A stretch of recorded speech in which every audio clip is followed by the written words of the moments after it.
اعوذ باللہ من الشیطان الرجیم، بسم اللہ الرحمن الرحیم۔ السلام علیکم ورحمۃ اللہ وبرکاتہ۔ ایک صاحب نے کامنٹ میں بھی لکھا کہ آپ پہلے سلام کیجئے۔ تو میرے بھائی، جب آپ تمام علماء کو سنتے ہیں، لوگ کہتے ہیں یہ ٹائم خراب ہوگا۔ اب دیکھیے، میں آپ کو بولنے میں 21 سیکنڈ نکل گئے۔ لوگوں کے پاس وقت نہیں ہے۔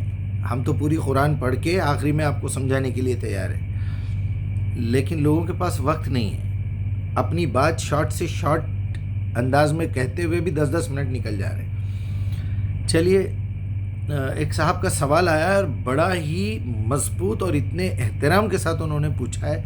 خود بھی بڑے عالم ہیں اور ماشاءاللہ یہاں قطر میں امامت بھی کر رہے ہیں، خطیب بھی ہیں جمعہ کے، اور بڑے اچھے انداز میں انہوں نے پوچھا ہے۔ میں نام نہیں لوں گا کہ مجیب بھائی، آپ کے تمام بیانات میں سنتا ہوں اور یہ ہے وہ ہے، اور آپ جو ہے قرآن کو اتنا ڈائریکٹ کر رہے ہیں اور لوگوں کو ہاتھ میں قرآن دے رہے ہیں۔ آپ کو پتہ ہے کہ اس کو بغیر عالم کے اگر سمجھنے کی کوشش کریں گے تو گمراہ ہو جائیں گے، اور اس طرح کے سوالات انہوں نے کیے کہ اس کی کچھ اور وضاحت بھی کیجئے پبلک کے سامنے۔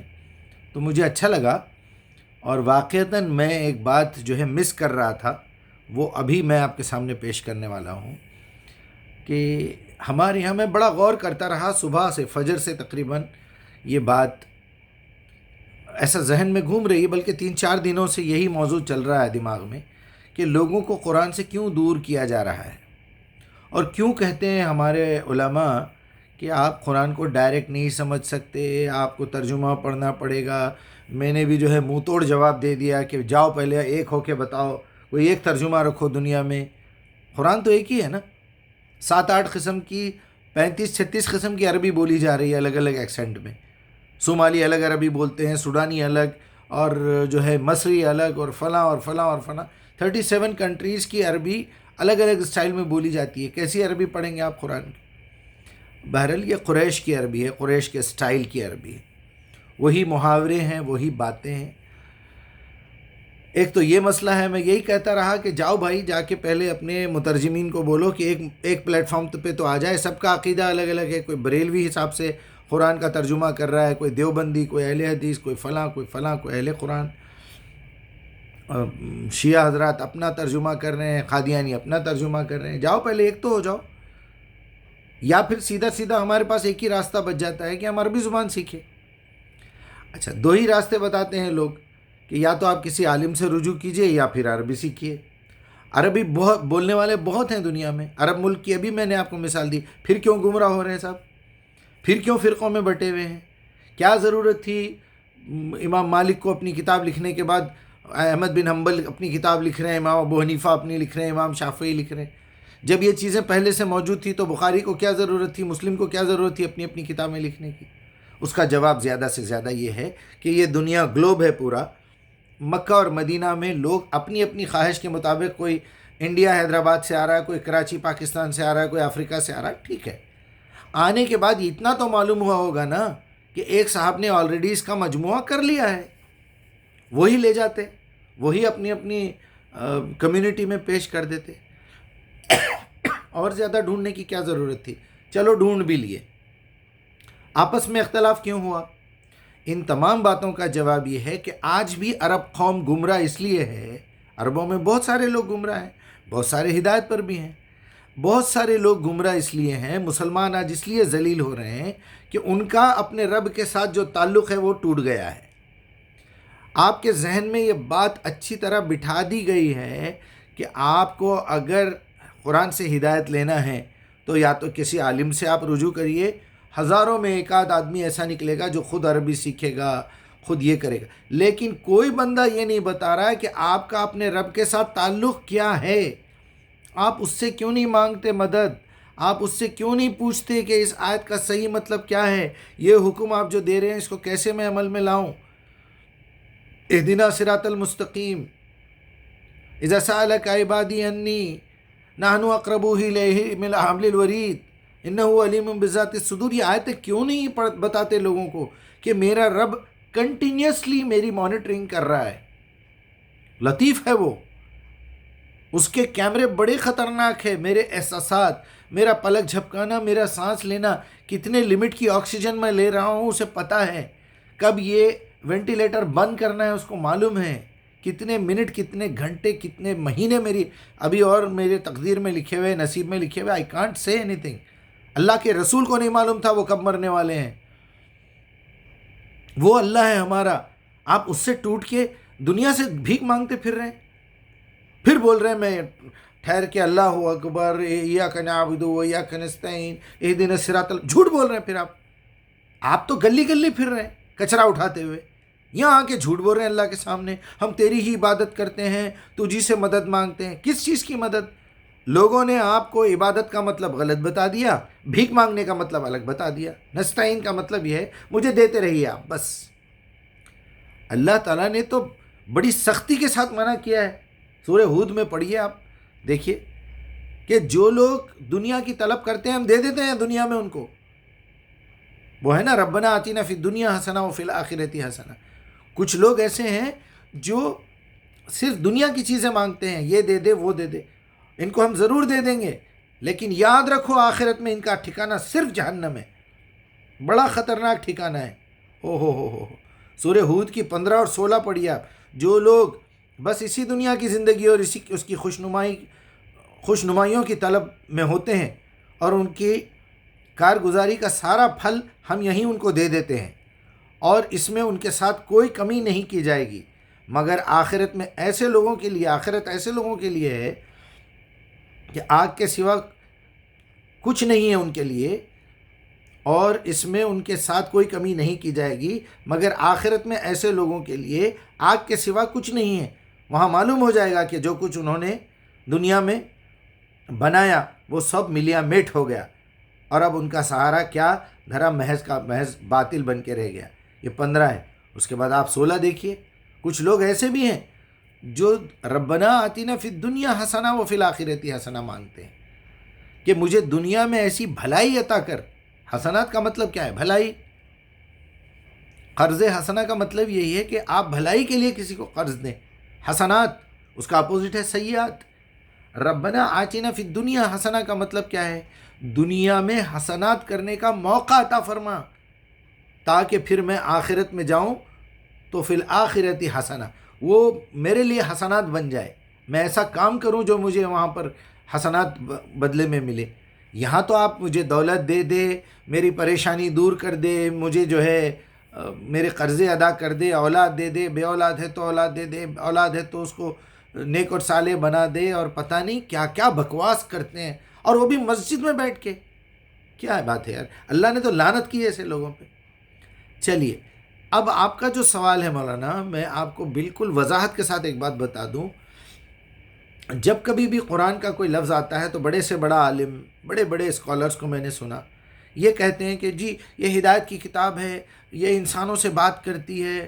اور وہ حضرت علی کا کوئی واقعہ سنا دیتے ہیں کہ جب میں نماز پڑھتا ہوں تو ایسا لگتا ہے کہ میں اللہ سے بات کر رہا ہوں، جب میں قرآن پڑھتا ہوں تو ایسا لگتا ہے کہ اللہ مجھ سے بات کر رہا ہے. ٹھیک ہے، ان کی اپنی رائے ہوگی. وہ حقیقت کیا ہے؟ حقیقت یہ ہے کہ اللہ تعالیٰ نے اس زمین پر آدم کو اپنا رسول بنا کے بھیجا. کوئی جنگلی جاہل آدمی نہیں بھیجا. وہ پہلے بندر تھا، پھر بندر سے اور اس کی دم جھڑی، اس کے جسم کے بال گئے، پھر اس کی شکل بدلتے بدلتے ہم لوگ انسان بنے.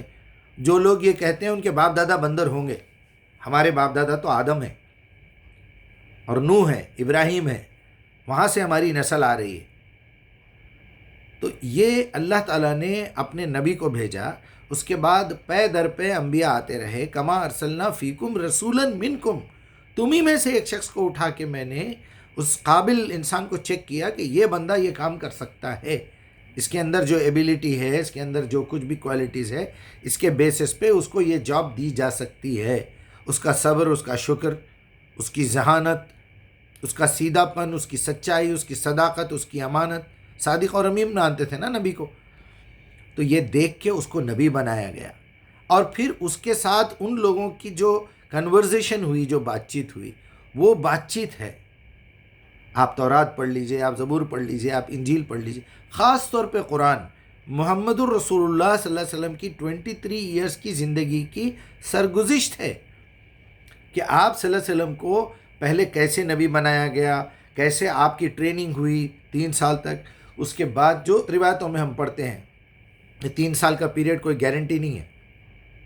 اس کے بعد آپ کو کہا گیا کہ چلو اب آپ لوگوں کو سمجھاؤ جا کے، ویسے تو سورہ یاسین کے پہلے ہی رکوع میں بتا دیا گیا آپ کو اس لیے ہم نے رسول بنایا ہے، آپ پر اس لیے کتاب نازل کی جا رہی ہے تاکہ آپ ان لوگوں کو انذار کرو، ان کو کوشن دو، ان کو وارن کرو کہ تم اگر اس روش پر چلو گے تو جہنم میں جاؤ گے، اور اس روش پر چلو گے تو جنت ملے گی، کامیابی ملے گی، اگر کامیابی نہیں ملی تو لازماً ہے کہ تم جہنم میں جاؤ گے۔ تو یہ بات چیت ہے، قرآن آپ سے ڈائریکٹلی مخاطب نہیں ہے۔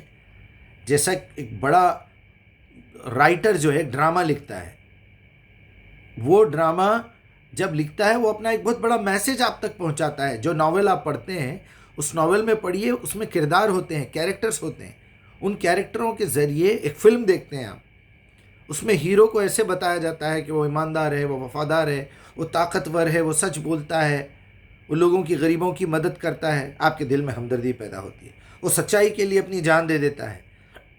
تو آپ کو کوئی اسٹوری سکھانے کے لیے، کوئی بات میسج پہنچانے کے لیے ایک پورے کا پورا سسٹم تیار کیا جاتا ہے۔ ہم غلط طریقے سے دین کی دعوت دے رہے ہیں۔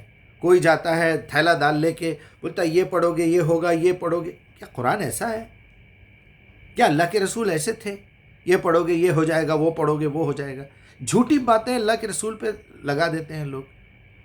اب کوئی صاحب یہ لکھ رہے ہیں کہ یہ قرآن جو ہے وہ ڈائریکٹلی، بے شک یہ ساری باتیں صحیح ہے، ہدی للناس بھی ہے، فرقان بھی ہے، سب کچھ ہے، لیکن یہ اس کی ایک کوالٹی ہے۔ آپ اس کا ریزن بتائیے لوگوں کو۔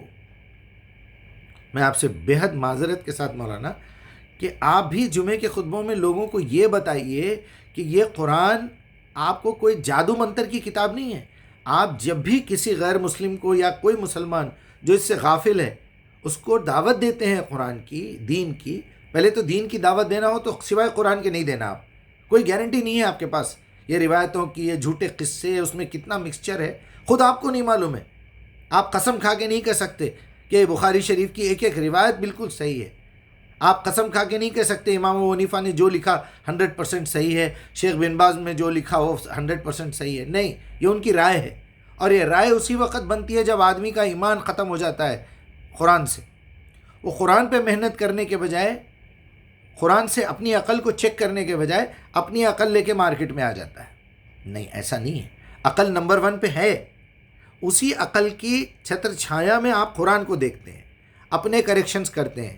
جب اپنی پوری مینٹالٹی کو قرآن کے مطابق بنا لیتے ہیں تو پھر اب لوگوں کی اصلاح کرنا شروع کرتے ہیں۔ یہ صحیح طریقہ ہے۔ دیکھتے ہیں کہ نبی نے کیسے کام کیا، کون سا کام، فلاں نے کیا لکھا، فلاں نے کیا لکھا۔ میرے سامنے اگر کوئی بات آئے گی تو میں اس پہ ریسرچ کروں گا، میری لائف کو چیک کر کے دیکھوں گا۔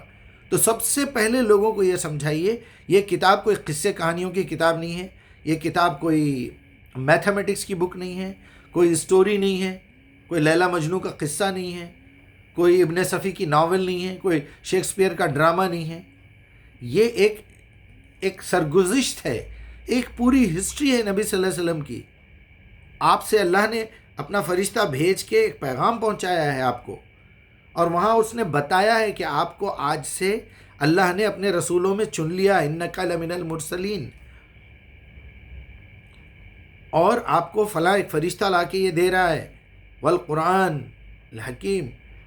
وہ پوری آپ سورہ یاسین کا پہلا رکوع پڑھ لیجئے۔ تو یہ سمجھائیے لوگوں کو، اگر آپ ایک غلط ارادے سے کتاب کو ہاتھ میں لے کے بیٹھیں گے کبھی یہ کتاب کا صحیح رخ نہیں ملے گا آپ کو۔ آپ کی طلب دیکھ کے اللہ یہ مقام پہ آپ کو پہنچا دے گا ضرور، انشاءاللہ ہدایت بھی دے گا، لیکن قرآن کبھی کبھی بور ہو جاتا ہے آدمی، یار یہ قرآن لے کے میں بیٹھتا ہوں تو عجیب عجیب باتیں ہیں، بات ایک ہوتی رہتی ہے، پھر اچانک دوسرے سسٹم میں اللہ سبحانہ تعالیٰ چلے جاتے ہیں، کبھی اچانک بنی اسرائیل کا قصہ سنانے لگ جاتے ہیں، کبھی اچانک آخرت سامنے آ جاتی ہے۔ تو آپ تو سچویشن سے ہٹا دیا قرآن کو۔ قرآن اصل میں وہ پوری بات چیت ہے، کبھی اللہ بول رہا ہے، کبھی فرشتہ بول رہا ہے، کبھی رسول کہہ رہے ہیں، کبھی منافقین کا کوئی ڈائلاگ کاپی ہو رہا ہے، کبھی مومنین کا ہو رہا ہے، کبھی کافروں کا ہو رہا ہے، کبھی ایک عام آدمی کوئی سوال کر رہا ہو۔ اللہ تعالیٰ تو یہ پوری ہسٹری کو ایک ساتھ ریکارڈ کرے ہیں. اپنا خیال رکھیے. بہت دیر ہو گئی ہے. السلام علیکم.